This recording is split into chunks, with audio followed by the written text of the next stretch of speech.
I'm Richard Pyatt. This is the BC City Connection podcast, and we welcome you to it. In fact, today we're talking about the ways in which you get information from the city of Battle Creek and City Hall. You might be watching this on Access Vision or YouTube or listening to it as a podcast. This information is coming your way on a regular basis, and we're glad that you found it. There are other ways as well to connect with the city, get alerts, know about stuff, and relay information to the city that will be helpful for the city to know. And we're going to talk about all of that right now. Brianne Humphreys is the communications manager in the city manager's office in Battle Creek, and Eric McClure is also making sure you're informed in that office as well, and they're both with us today. Hi there. Hi, Richard. Hello. Glad to have you with us today. It's kind of funny because I usually speak with you individually to plan this show, and today you're on it. So that's kind of fun, and we get a chance to talk a little bit about some of the things that are really connecting with folks and could connect more. Like city alerts, Brianne, there are things you can do, folks, to receive alerts from the city, right? Talk about that. Yeah, so I mean, the city has had a notification and alert system in place for a while. And, so for people who are already signed up for alerts, they don't necessarily have to do much else, but, it would still be good for them to listen and see what options they have because maybe they want to change it up. So we've implemented a new alert system. Like I said, it's the benefit to it is the flexibility that it gives people for signing up. Maybe you're somebody who doesn't want to receive every single notification straight to your phone and have it, interrupt what you're doing. You want to more passively have it go to your email. Or maybe you really only want to know about the things that are occurring in the physical location that you're at that moment. We now have that option. Hmm. So, we can talk, go through each of the options. So there's two different groups of information. We have our emergency alerts, the things that people need to know, hey, this is happening right now, and it's really important. And then we have city news and information. Not that that's not important, but maybe it's not incredibly important in that very moment. Got it. And so, the first way that people can subscribe to these is just by simply texting a keyword to 38276. If they would like to receive emergency alerts, they just text Battle Creek MI. If they want to get the general city news, BC Connect. All right. So this option is great for people who want like a quick mobile friendly sign up. You don't want to create an account, you don't want to have an app. Downside, you're not going to get location based alerts. Okay. This is pretty standard these days for these kinds of systems. And many of you probably have heard of these kinds of things, a 5-digit number you can text to. And when you do, you opt into the kind of alerts that you want, like Brianne has been talking about. So that number again is 38276. And depending on what kind of alerts you want, you customize your message. So say that one more time, Brianne. Battle Creek MI. If you For text emergency that, alerts. that's Yep. emergency alerts. And then BC City Connect is for BC general. BC Connect BC Connect. for Got it. general city news. Yep. All right. Good. I opted for the email version that you talked about, which we'll talk about, I'm sure, but it Mhm. really is helpful. And even alerts, for example, you guys are really great about sending out alerts about road construction and temporary closures and things like that. And I've started to get those alerts in my email as well, which is very helpful because all you got to do is look around in some of the Facebook groups and things, and people who are not in the loop are constantly asking, what's closed? Why is this happening?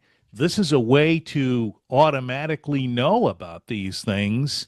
And you just sign up. And if you decide you don't need all that info, you can adjust, which is part of what you said, Brianne, right?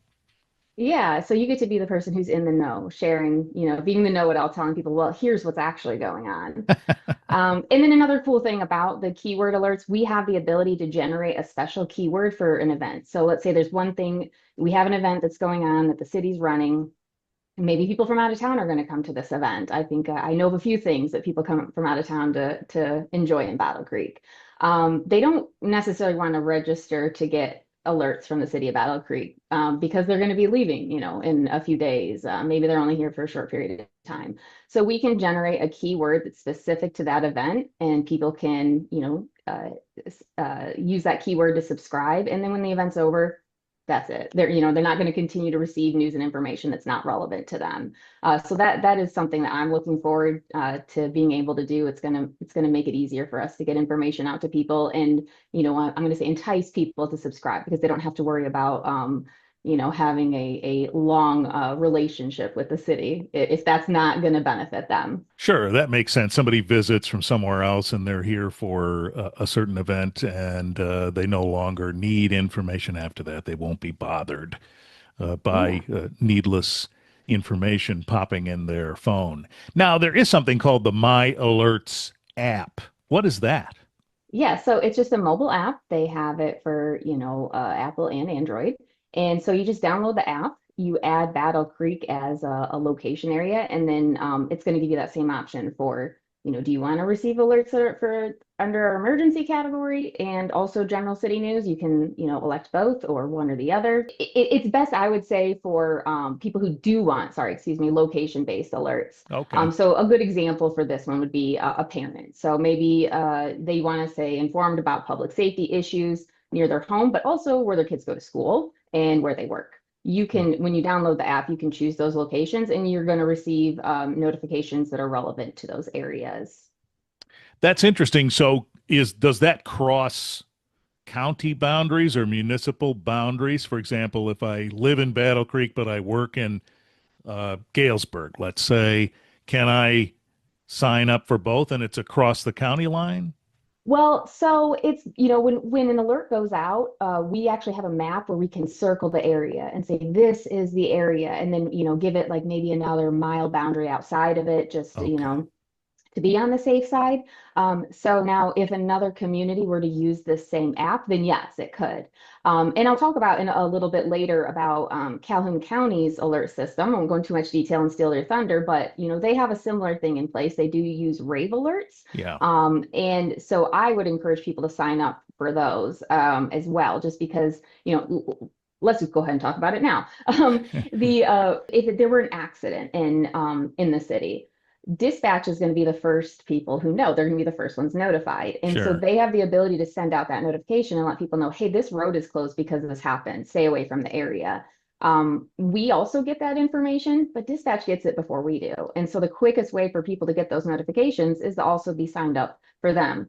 There was a day where I was, going to be driving into the city, and I happened to get a notification from, the rave alerts for Calhoun County. And I guess there was a really big pothole that had, formed on M66, and people were just heading it left and right. And once that alert went out, I knew, okay, I need to be on the lookout for this because I don't want to be joining people on the side of the road. So, it was very unfortunate for the people who hadn't, received the notification. Maybe they're not signed up for the alerts, or maybe they got to the pothole, before the alert went out. But either way, I know it prevented me from hitting it, and I'm sure it prevented a few other people. So being in the know is very beneficial. Yeah, I think I saw something about that particular crater.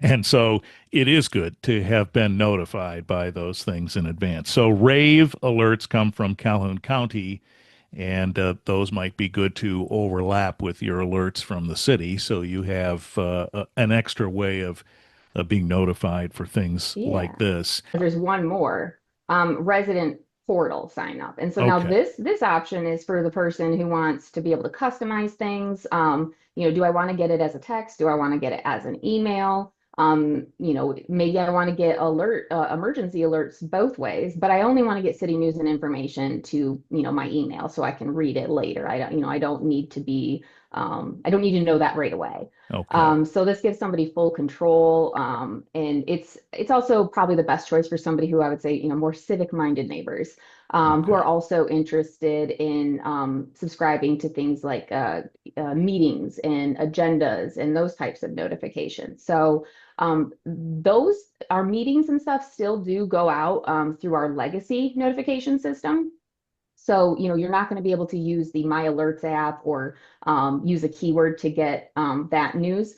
But through the resident portal, it does cross over both of them.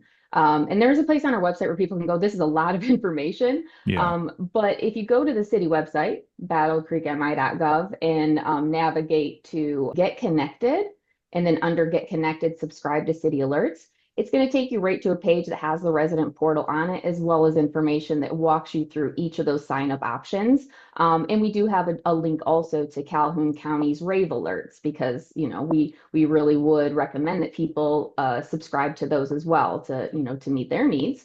And they can just kind of see everything right there and make their elections. Yeah, that makes sense that if you want the agenda to the city commission, for example, sent to you, or at least an alert about it being available, that's not something you'd want to come firing over your text probably and Right. come across in a more urgent way. But landing in your email is probably a nice place for you to find it when you're ready and have a look. So that kind of makes a distinction, doesn't it, about these different kinds of alerts.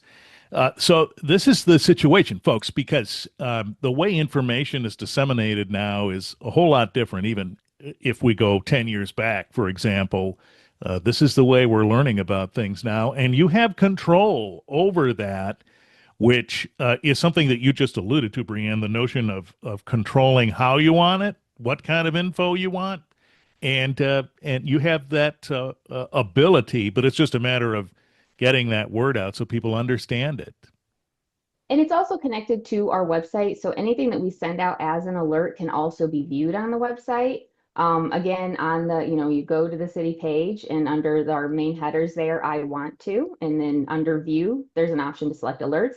And that's going to give you a list of all of our active alerts at the moment. All right.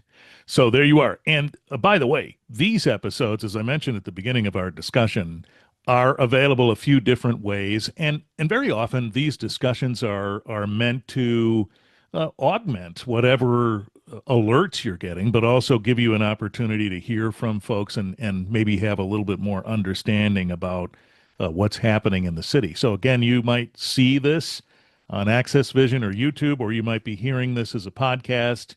You're invited to subscribe one way or another, whether it's YouTube or whether it's the audio podcast. You can subscribe to it, and you'll also get a little notice when those upload as well. So you're available, or you're noticed anyway when they are available, and you can connect with those when they come about.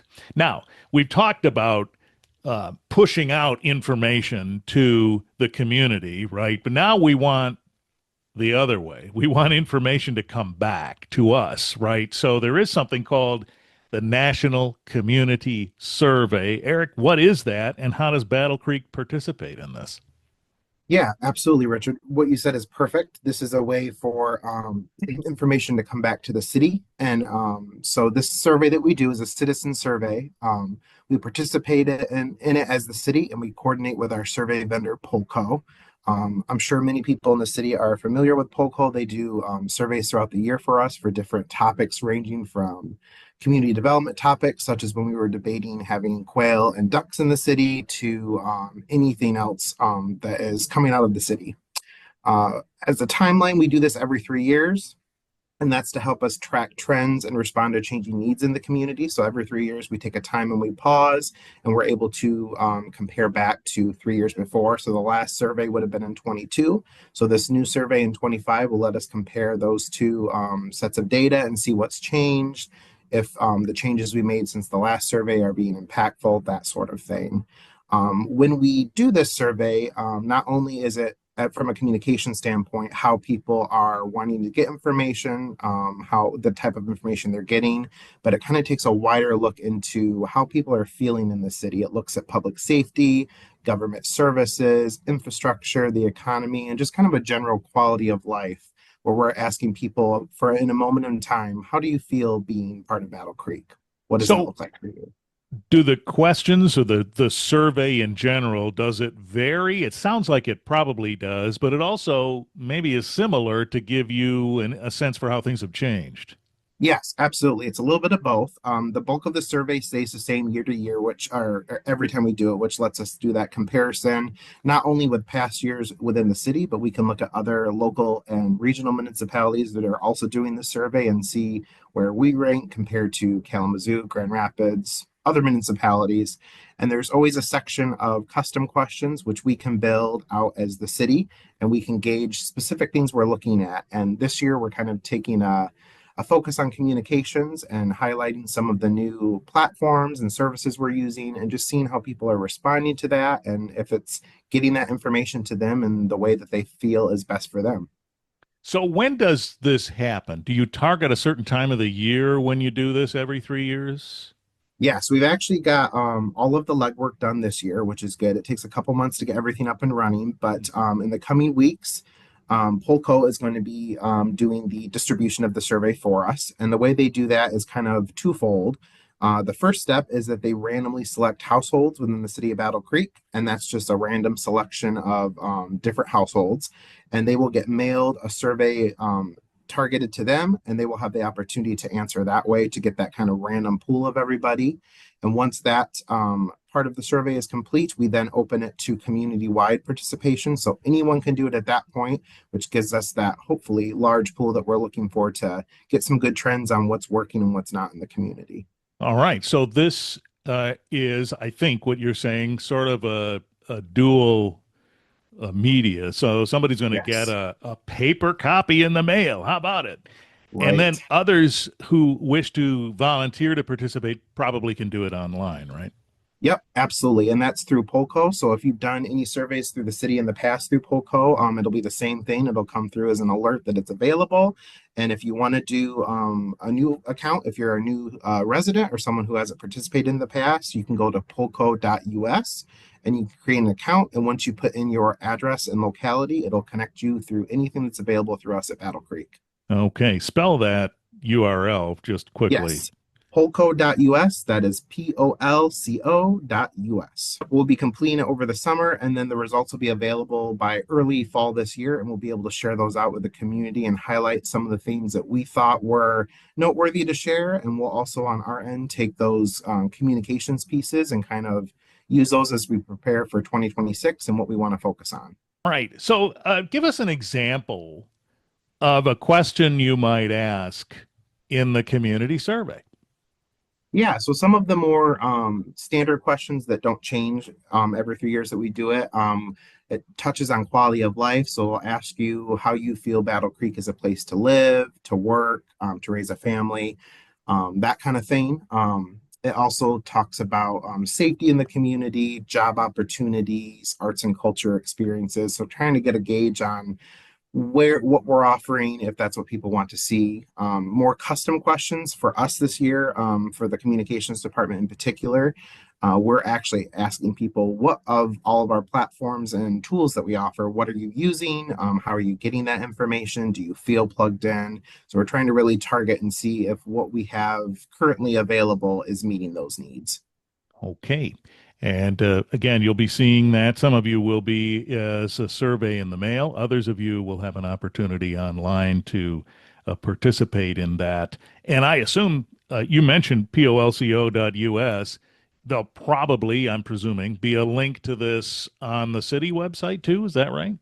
Yes, yep. Once we're ready for that community-wide, all hands on deck, all methods open response time, that we'll definitely push that information out on our website, social media channels. Give us a call or email if that's your preference, and we'll get you connected.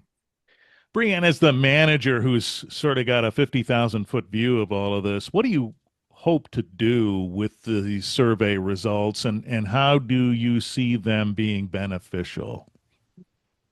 Finding where people are or where they want to be and meeting them there with the information they want.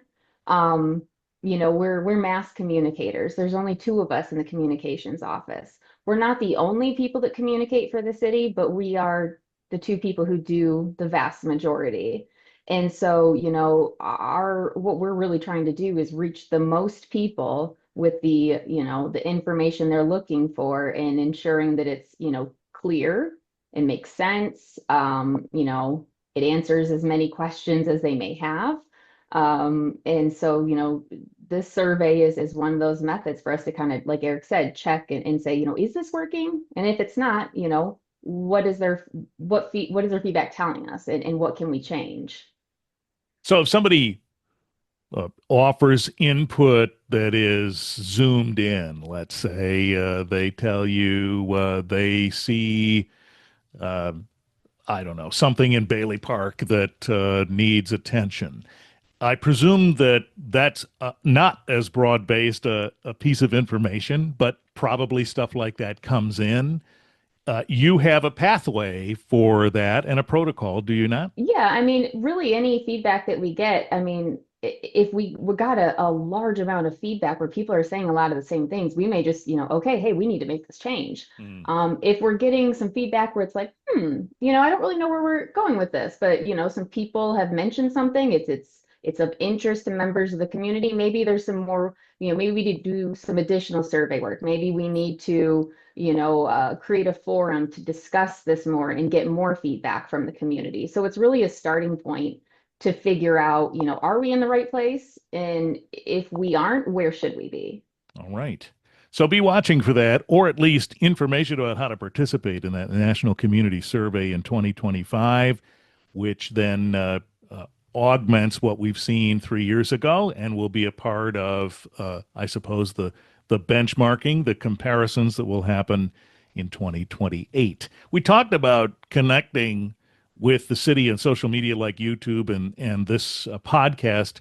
Really, it bears repeating that you are on social media and folks can follow you there, right? We share a lot of information across all of our platforms. I would say that, if you're somebody who really wants to stay in the know with the city, following those accounts is a great way to stay connected. We don't necessarily post every single thing that's going on in the city on those platforms. We share, the type of information that people who are on those platforms are looking for. But really, our website is the place to go. If you need to know everything that's going on and you want to do a deep dive, the website's the best place to go, or drop into City Hall. Social media is kind of like, well, let me say, actually, the city website's kind of like a digital version of City Hall. Mm-hmm. And if that's the case, then I guess social media would be the equivalent of like the town square. It's lively. It's a little bit more informal. It's conversational. We get feedback from it. And it's a place where people in the community can connect with the city. If you're not all about that, all of the noise going on in our digital town square, next door is a nice little kind of, I guess I would say in between, where you're not going to get all the other social media noise necessarily. It's going to be people in your community, in your neighborhoods, talking about information that the city is providing. So it's just a little bit more of like a narrowed focus, I guess I would say. So lots of options to connect with the city of Battle Creek and remain connected and alerted and informed.